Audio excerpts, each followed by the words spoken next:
নমস্কার বন্ধুগণ, আজকের এই ক্লাসটিতে তোমাদের প্রত্যেককেই স্বাগত জানাই। আজকের এই ক্লাসটিতে আমরা গত সপ্তাহের অর্থাৎ 8ই জানুয়ারি থেকে 14ই জানুয়ারি 2024-এর গুরুত্বপূর্ণ কারেন্ট অ্যাফেয়ার্সের প্রশ্নগুলো নিয়ে আলোচনা করব। তো সমস্ত কম্পিটিটিভ এক্সামের জন্য খুবই গুরুত্বপূর্ণ একটি ক্লাস, প্রত্যেকেই মনোযোগ সহকারে অবশ্যই শেষ পর্যন্ত ক্লাসটির সঙ্গে যুক্ত থাকবে। তাহলে চলো দেখে নেব আজকের প্রথম প্রশ্ন কি রয়েছে। দেখো এখানে প্রথম প্রশ্ন যেটা রয়েছে সেটা দেখো কি রয়েছে, কোন রাজ্যের টাঙ্গাইল শাড়ি, গদর শাড়ি, কোরিয়াল শাড়িকে সম্প্রতি জিআই ট্যাগ দেওয়া হলো? ইম্পর্টেন্ট প্রশ্ন, ঠিক আছে। গদর শাড়ি, কোরিয়াল শাড়ি এবং টাঙ্গাইল শাড়ি, এই তিনটি শাড়িকে সম্প্রতি জিআই ট্যাগ দেওয়া হলো, ঠিক আছে। তো এই তিনটি শাড়ি হচ্ছে পশ্চিমবঙ্গ রাজ্যের। ইম্পর্টেন্ট, মনে রাখবে। অপশন বিতে রয়েছে দেখো পশ্চিমবঙ্গ। এবার এখান থেকে কয়েকটি গুরুত্বপূর্ণ তথ্য রয়েছে যেগুলো আমাদের জানতে হবে। দেখো এই যে তিনটি শাড়িকে দেওয়া হলো পশ্চিমবঙ্গের, এগুলো পশ্চিমবঙ্গের কোন জেলার শাড়ি সেটাও মনে রাখবে। যেমন নদিয়া ও পূর্ব বর্ধমানের হচ্ছে টাঙ্গাইল শাড়ি, মুর্শিদাবাদের কোরিয়াল শাড়ি ও গদর শাড়ি, ঠিক আছে। তাহলে নদিয়া, পূর্ব বর্ধমান টাঙ্গাইল শাড়ি, আর মুর্শিদাবাদের হচ্ছে কোরিয়াল ও গদর শাড়ি, এই দুটো শাড়িকে। আচ্ছা, এছাড়াও আরও দুটি পণ্যকে সম্প্রতি পশ্চিমবঙ্গের জিআই ট্যাগ দেওয়া হয়েছে, সেটা হচ্ছে সুন্দরবনের মধু এবং জলপাইগুড়ি জেলার হচ্ছে কালো নুনিয়া চাল, ঠিক আছে। সম্প্রতি পশ্চিমবঙ্গের 5টি পণ্যকে জিআই ট্যাগ দেওয়া হয়েছে। ইম্পর্টেন্ট, এটা ভালো করে মনে রাখবে। পরের প্রশ্ন দেখো এখানে কি রয়েছে, সম্প্রতি কবে বিশ্বযুদ্ধ অনাথ দিবস পালন করা হলো? আচ্ছা, এখানে প্রশ্নটা আগে তোমরা ভালো করে বোঝো। বিশ্বযুদ্ধ অনাথ দিবস বলতে এখানে কি বোঝানো হচ্ছে? বিশ্বযুদ্ধ অনাথ দিবস হচ্ছে বিশ্বযুদ্ধের সময় যে সমস্ত বাচ্চাগুলো অনাথ হয়ে গিয়েছিল, মানে বিশ্বযুদ্ধের সময় তো প্রচুর মানুষ মারা গিয়েছিল, সেই সময় যে বাচ্চাগুলো অনাথ হয়ে যায় সে তাদের জন্য হচ্ছে বিশ্বযুদ্ধ অনাথ দিবসটা সেলিব্রেট করা হয়। সেই সময় কিন্তু প্রচুর পরিমাণের বাচ্চা অনাথ হয়ে গিয়েছিল। এই দিনটা কবে পালিত হয়? এই দিনটা পালিত হয় 6ই জানুয়ারি, ঠিক আছে। বিশ্বযুদ্ধ অনাথ দিবস, ইম্পর্টেন্ট, মনে রাখবে। চলো পরের প্রশ্ন দেখো এখানে কি রয়েছে, বিশ্ব হিন্দি দিবস কবে পালিত হয়? ভীষণ ইম্পর্টেন্ট একটি প্রশ্ন। সম্প্রতি বিশ্ব হিন্দি দিবস পালিত হলো। তো এর সঠিক উত্তর হয়ে যাবে 10ই জানুয়ারি, ঠিক আছে। 10ই জানুয়ারি বিশ্ব হিন্দি দিবস পালিত হয়। তো এখানে যেটা তোমরা মনে রাখবে, 2006 সালে শুরু হয়েছিল এই বিশ্ব হিন্দি দিবস পালন করা, এবং সেই সময় আমাদের দেশের প্রধানমন্ত্রী ছিলেন ডক্টর মনমোহন সিং। ইম্পর্টেন্ট, মনে রাখবে। আরেকটা মনে রাখবে, রাষ্ট্রীয় হিন্দি দিবস আমাদের পালিত হয়, সেটা হচ্ছে 14ই সেপ্টেম্বর। তাহলে বিশ্ব হিন্দি দিবস হচ্ছে 10ই জানুয়ারি, রাষ্ট্রীয় হিন্দি দিবস 14ই সেপ্টেম্বর। রাষ্ট্রীয় হিন্দি দিবসটা ইম্পর্টেন্ট, এটা মনে রাখবে। চলো পরের প্রশ্ন কি রয়েছে দেখো, 2024 সালে ব্রিক সম্মেলনে সভাপতিত্ব করবে কোন দেশ? এই প্রশ্নটা আমি আগেও কভার করিয়েছি, ইম্পর্টেন্ট প্রশ্ন। 2024 সালের যে ব্রিক সম্মেলন হতে চলেছে সেই সম্মেলনে সভাপতিত্ব করবে কোন দেশ? তো এর সঠিক উত্তর হয়ে যাবে অপশন ডি, রাশিয়া, ঠিক আছে। আমি আগের ক্লাসে ডিসকাশন করেছি, তবু তোমাদের এখানে বলে রাখি, যে ব্রিক্স রয়েছে BRICS, এখানে হচ্ছে 5টি দেশ সদস্য রয়েছে, ব্রাজিল, রাশিয়া, ভারত, চীন এবং সাউথ আফ্রিকা। ক্লিয়ার? এই ব্রিক্স সম্মেলন যেটা এই বছর হচ্ছে সভাপতিত্ব করবে রাশিয়া, এবং মনে রাখবে এটি স্থাপিত হয়েছিল 2006 সালে, এবং এর যে ব্রিক্স সম্মেলনের প্রথম যে সামিটটা, সেই প্রথম সামিটটা হয়েছিল 2009 সালে, এবং সেই প্রথম সামিটেও সভাপতিত্ব করেছিল রাশিয়া। চলো নেক্সট দেখো এখানে কি রয়েছে, জুলাই 2024-এ ইউনেস্কো ওয়ার্ল্ড হেরিটেজ কমিটির আয়োজন করবে কোন দেশ? ভীষণ ইম্পর্টেন্ট প্রশ্ন।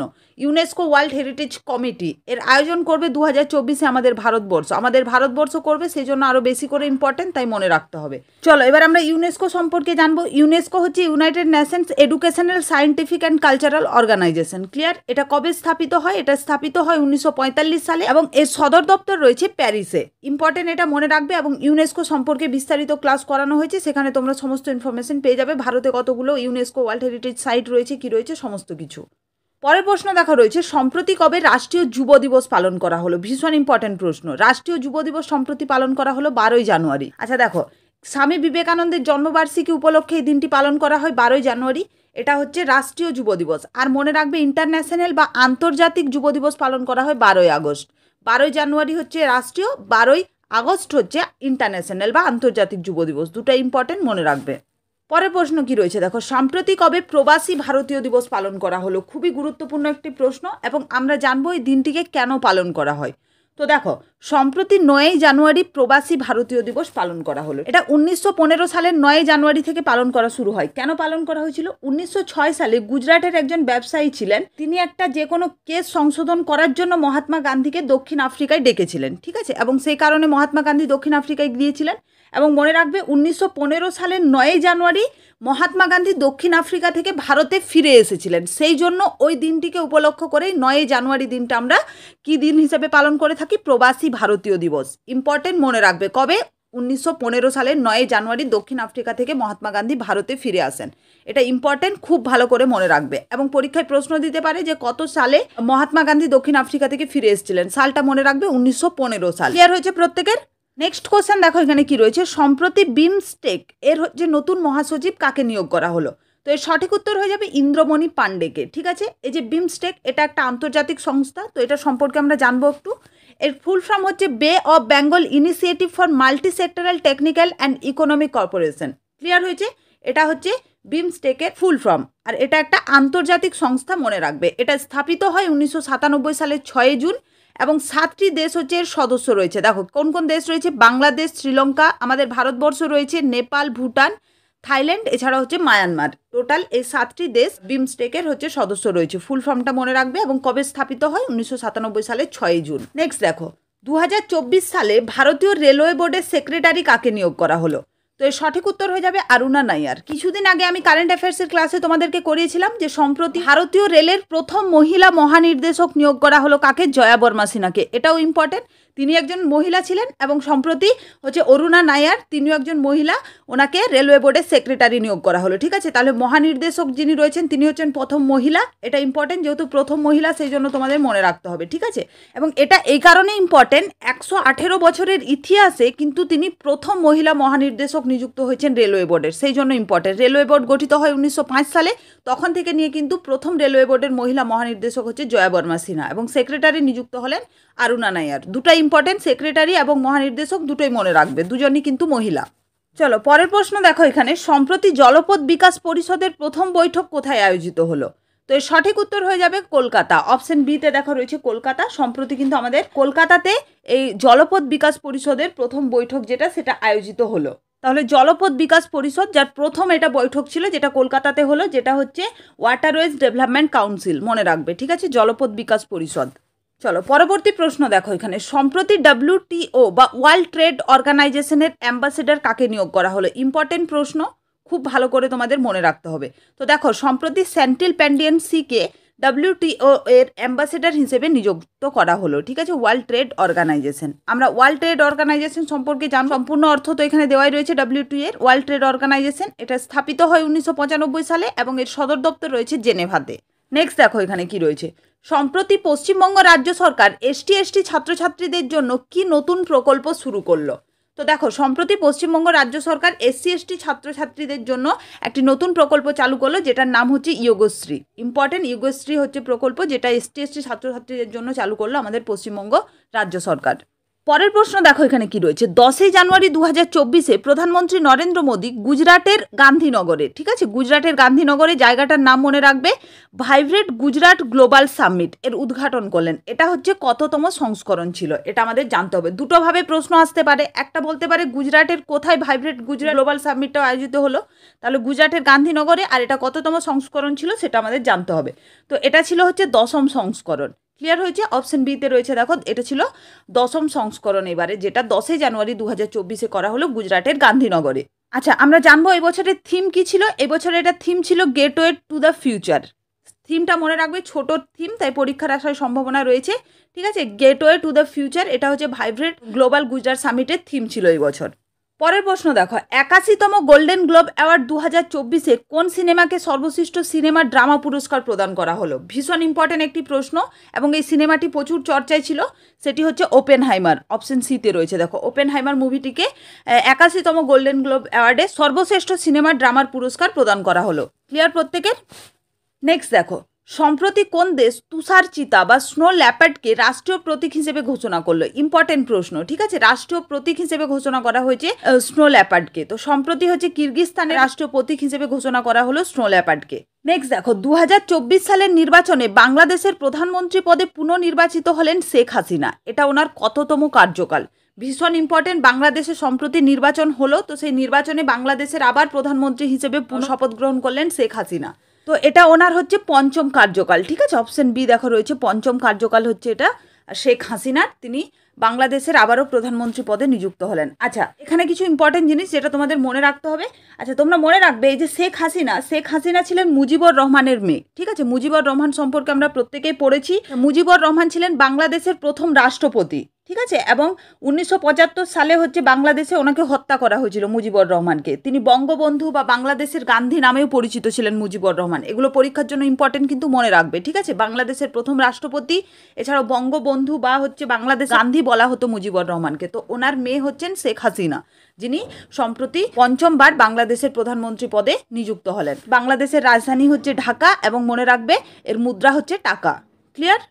পরের প্রশ্ন এখানে কি রয়েছে দেখো, সম্প্রতি অযোধ্যা এয়ারপোর্টের নাম পরিবর্তন করে কি রাখা হলো? সম্প্রতি ভীষণ চর্চায় আছে, কারণ নাম এটার বারবার পরিবর্তন করা হচ্ছে, ঠিক আছে, সেই জন্য এটা চর্চায় আছে। তো আমরা জানবো ফাইনাল কি নামকরণ করা হলো অযোধ্যা এয়ারপোর্টের। তো অযোধ্যা এয়ারপোর্টের যে নাম পরিবর্তন করে রাখা হলো সেটা হচ্ছে মহর্ষি বাল্মীকি আন্তর্জাতিক অযোধ্যা ধাম বিমানবন্দর। এটা কেন ইম্পর্টেন্ট আমি তোমাদের বলছি। দেখো, কিছুদিন আগে এয়ারপোর্টটার নাম করা হয়েছিল মহর্ষি বাল্মীকি এয়ারপোর্ট, ঠিক আছে। এরপরে কি হলো, তখন কিন্তু এটা ইন্টারন্যাশনাল করা ছিল না, তারপর এটাকে করা হলো আন্তর্জাতিক। যেহেতু ইন্টারন্যাশনাল পরিষেবা প্রোভাইড করবে, তারপর এটা করা হলো আন্তর্জাতিক দিয়ে, কিন্তু তার সঙ্গে আবার অযোধ্যা ধাম কথাটা যুক্ত করা হলো। এবং রিসেন্ট যে নামটা রয়েছে সেটা হচ্ছে মহর্ষি বাল্মীকি আন্তর্জাতিক অযোধ্যা ধাম বিমানবন্দর। নামটা ভীষণ ইম্পর্টেন্ট, খুব ভালো করে মনে রাখবে। হয়তো যাদের কনসেপ্ট ক্লিয়ার নেই তারা পরীক্ষায় গিয়ে মহর্ষি বাল্মীকি এয়ারপোর্ট করে আসবে। এখন কিন্তু মহর্ষি বাল্মীকি এয়ারপোর্ট নয়, ওটাকে আন্তর্জাতিক করা হয়েছে এবং অযোধ্যা ধাম কথাটি নামের মধ্যে যুক্ত করা হয়েছে। ভীষণ ইম্পর্টেন্ট, খুব ভালো করে কিন্তু মনে রাখবে তোমরা। নেক্সট কোশ্চেন এখানে কি রয়েছে দেখো, সম্প্রতি ভারতীয় গায়িকা সুচেতা সতীশ কতগুলো ভাষায় গান করে রেকর্ড গড়লেন? এটা ভীষণ ইম্পর্টেন্ট প্রশ্ন। তো দেখো, সুচেতা সতীশ তিনি কেরালার একজন গায়িকা। তো তিনি সম্প্রতি 140টি ভাষায় গান করে একটা বিশ্ব রেকর্ড গড়লেন। মানে তোমরা বুঝতে পারছো, 140টা ভাষায় গান করে বিশ্ব রেকর্ড। আমরা যেখানে 4টা ভাষা শিখতে গিয়ে আমাদের প্রচুর অসুবিধা হয়, আমরা শিখতে পারি না, সেখানে 140টা ভাষায় গান করা এবং এটা একটা নিজে নিজে একটা বিশ্ব রেকর্ড, সেটা আমাদের মানতে হবে, ঠিক আছে। সুচেতা সতীশ তিনি কেরালার একজন গায়িকা। আচ্ছা, আরেকটা ইম্পর্টেন্ট মনে রাখবে, এটা হচ্ছে ইউএই যে দুবাই, সেই দুবাইয়ে ভারতীয় বাণিজ্য দূতাবাস সভা হয়েছিল, সেই সভায় তিনি এই 140টা ভাষায় গান গেয়েছিলেন। এটা ইম্পর্টেন্ট মনে রাখবে। পরের প্রশ্ন এখানে দেখো কি রয়েছে, সম্প্রতি কে 75তম ক্রিয়েটিভ আর্টস অফ এমি অ্যাওয়ার্ডের বিজেতা হলেন? ইম্পর্টেন্ট প্রশ্ন। এর উত্তর হয়ে যাবে বারাক ওবামা। বারাক ওবামা হলেন আমেরিকার পূর্ব রাষ্ট্রপতি, ঠিক আছে। আচ্ছা, ওনাকে কেন এই ক্রিয়েটিভ আর্টস অফ এমি অ্যাওয়ার্ডটা দেওয়া হলো, ঠিক আছে, এটা একটা বোঝার জায়গা, ভালো করে তোমরা মনে রাখবে। তিনি রাষ্ট্রপতি পদ থেকে অবসর নেওয়ার পর তিনি বিভিন্ন আর্ট অ্যান্ড কালচারের সঙ্গে যুক্ত হন এবং অডাসিটি অফ হোপ নামে একটি বই রচনা করেন। বইটির নামটা মনে রাখবে, অডাসিটি অফ হোপ। এবং ওই বইটির উপর একটি ওয়েব সিরিজও করা হয় এবং সেইটার ন্যারেশনের জন্য, ঠিক আছে, ওই ওয়েব সিরিজটার ন্যারেশনের জন্য ওনাকে ক্রিয়েটিভ আর্টস এমি অ্যাওয়ার্ডটা কিন্তু প্রদান করা হলো, ঠিক আছে। এটা ইম্পর্টেন্ট মনে রাখবে, অডাসিটি অফ হোপ হচ্ছে বইটির নাম। এবং রাষ্ট্রপতি পদ থেকে অবসর নেওয়ার পর কিন্তু তিনি পুরোপুরি আর্ট অ্যান্ড কালচারের সাথে অ্যাড হয়েছেন। আচ্ছা, এখানে যেটা তোমরা মনে রাখবে, বারাক ওবামা। বারাক ওবামা হলেন আমেরিকার পূর্ব রাষ্ট্রপতি। তিনি কতদিন রাষ্ট্রপতি পদে ছিলেন? 2009 থেকে 2017 সাল পর্যন্ত। পরবর্তী প্রশ্ন দেখো, সম্প্রতি গ্যাব্রিয়েল অটল কোন দেশের নতুন প্রধানমন্ত্রী নিযুক্ত হলেন? তো সম্প্রতি গ্যাব্রিয়েল অটল ইনি হচ্ছেন ফ্রান্সের নতুন প্রধানমন্ত্রী হিসেবে নিযুক্ত হলেন, ঠিক আছে। ফ্রান্সের সব থেকে ইয়ং প্রাইম মিনিস্টার, মাত্র 34 বছর বয়সে তিনি ফ্রান্সের প্রধানমন্ত্রী হিসেবে শপথ গ্রহণ করলেন। ইম্পর্টেন্ট, এটা মনে রাখবে। পরের প্রশ্ন দেখো, সম্প্রতি ডিআরডিও স্বদেশী নির্মিত অসাল্ট রাইফেল লঞ্চ করলো কি নামে? এটা ইম্পর্টেন্ট প্রশ্ন। সম্প্রতি ডিআরডিও এটা লঞ্চ করলো রাইফেলটা, এর নাম হচ্ছে উগ্রম, ঠিক আছে। উগ্রম নাম রাখা হয়েছে এবং এর রেঞ্জ হচ্ছে 500 মিটার, রেঞ্জটা মনে রাখবে। আচ্ছা, আমরা ডিআরডিও সম্পর্কে একটু জানবো। ডিআরডিও, যার সম্পূর্ণ অর্থ হচ্ছে defence research and development organisation. DRDO গঠিত হয় 1958 সালে, সদর দপ্তর রয়েছে নিউ দিল্লিতে এবং বর্তমানে ডিআরডিওর চেয়ারম্যান রয়েছেন সমীর ভি কামাত। আর রাইফেলটার নামটা মনে রাখবে, রাইফেলটার নাম হচ্ছে উগ্রম। চলো, পরের প্রশ্ন এখানে কি রয়েছে দেখো, সম্প্রতি কোন জায়গার বেসনের লাড্ডুকে জিআই ট্যাগ দেওয়া হলো? ভীষণ ইম্পর্টেন্ট একটি প্রশ্ন। সম্প্রতি অযোধ্যার যে রয়েছে উত্তরপ্রদেশের অযোধ্যার বেসনের লাড্ডুকে সম্প্রতি জিআই ট্যাগ দেওয়া হলো। ক্লিয়ার? প্রত্যেকের মনে রাখবে অযোধ্যার। চলো, পরের প্রশ্ন কি রয়েছে আমরা দেখে নেব। সম্প্রতি কোন দেশ আইনস্টাইন প্রোব নামে একটি উপগ্রহ লঞ্চ করলো? ইম্পর্টেন্ট প্রশ্ন। তো সম্প্রতি চীন আইনস্টাইন প্রোব নামে একটি উপগ্রহ লঞ্চ করলো, ঠিক আছে, চীন হয়ে যাবে সঠিক উত্তর। নেক্সট দেখো, সম্প্রতি ক্রিকেট খেলায় অসামান্য কৃতিত্বের জন্য কাকে অর্জুন পুরস্কার প্রদান করা হলো? এটা একটা ইম্পর্টেন্ট প্রশ্ন, যেটা খুব ভালো করে তোমাদের মনে রাখতে হবে। তো সম্প্রতি ক্রিকেটে অসামান্য কৃতিত্বের জন্য মোহাম্মদ সামিকে অর্জুন পুরস্কার প্রদান করা হলো, ঠিক আছে। আচ্ছা, খেলরত্ন পুরস্কার সম্পর্কে বিস্তারিত ক্লাস আমি করিয়েছি, সেখানে গিয়ে তোমরা পুরো ক্লাসটা অ্যাটেন্ড করবে। কতজন অর্জুন পুরস্কার পেয়েছেন, কতজনকে মেজর ধ্যানচাঁদ পুরস্কার প্রদান করা হয়, সমস্ত কিছু, ঠিক আছে। আবারও এই প্রশ্নটা কেন ইম্পর্টেন্ট, কারণ এই পুরস্কারটা প্রদান করা হয় 9 জানুয়ারি, ঠিক আছে। রাষ্ট্রপতি ভবনে যেটা প্রদান করলেন আমাদের দেশের রাষ্ট্রপতি, যেহেতু 9 জানুয়ারি প্রদান করা হলো এবং প্রদান করার কথা ঘোষণা করা হয়ে গেছিল অনেক আগেই। তো যখন ঘোষণা করা হয় তখনই খেলরত্ন পুরস্কার সম্পর্কে পুরো বিস্তারিত ক্লাস দেওয়া হয়েছে। আবারও ইম্পর্টেন্ট, কারণ 9 জানুয়ারি এই পুরস্কারটা প্রদান করা হলো এবং ক্রিকেট খেলায় অসামান্য কৃতিত্বের জন্য মোহাম্মদ সামিকে অর্জুন পুরস্কার প্রদান করা হলো। এটা ইম্পর্টেন্ট, মনে রাখবে, ঠিক আছে। বাকি তো সমস্ত বিস্তারিত তথ্য তোমরা সেখানে পেয়ে যাবে। আমি ক্লাসটার লিঙ্ক ডেসক্রিপশনে দিয়ে রাখছি, প্রত্যেকে একবার ওই ক্লাসটা অবশ্যই অ্যাটেন্ড করবে। সমস্ত পরীক্ষার জন্য রাষ্ট্রীয় খেলরত্ন পুরস্কার ভীষণ ইম্পর্টেন্ট একটি টপিক। আচ্ছা, আরেকটা এখানে পয়েন্ট তোমাদের আমি বলে দিই যেটা ইম্পর্টেন্ট, ঠিক আছে। সম্প্রতি অশ্বারোহী যেটা রয়েছে, অশ্বারোহীতে হর্স রাইডিংয়ের কৃতিত্বের জন্য প্রথম ভারতীয় মহিলা, ঠিক আছে, যিনি অর্জুন পুরস্কার পেলেন। আমি কেন এটা বলছি, কারণ তিনি প্রথম ভারতীয় মহিলা যিনি হর্স রাইডিংয়ের জন্য অর্জুন পুরস্কার পেয়েছেন। তো নামটা মনে রাখবে, দিব্যকৃতি সিং। এটা আমি জাস্ট আরেকবার তোমাদেরকে মনে করিয়ে দিলাম। বাকি তো সমস্ত বিস্তারিত তোমরা ওই ক্লাসে পেয়ে যাবে, ঠিক আছে। ক্লিয়ার হয়েছে প্রত্যেকের? তো এটাই ছিল আজকের ক্লাসটা তোমাদের কেমন লাগলো অবশ্যই কমেন্ট করে জানিও। ভালো লাগলে অবশ্যই লাইক করবে, বন্ধুদের সঙ্গে শেয়ার করবে এবং এই ধরনের প্রত্যেক সপ্তাহের সোমবারে তোমরা কারেন্ট অ্যাফেয়ার্সের ক্লাসটা অবশ্যই প্রত্যেকে অ্যাটেন্ড করবে, কারণ সমস্ত পরীক্ষার জন্য কারেন্ট অ্যাফেয়ার্স খুবই গুরুত্বপূর্ণ একটি টপিক এবং তোমরা খুব ভালোভাবে পড়াশোনা করো এবং সমস্ত পরীক্ষার জন্য প্রিপারেশন নাও। শেষ পর্যন্ত ক্লাসটির সঙ্গে যুক্ত থাকার জন্য তোমাদের প্রত্যেককে অসংখ্য ধন্যবাদ।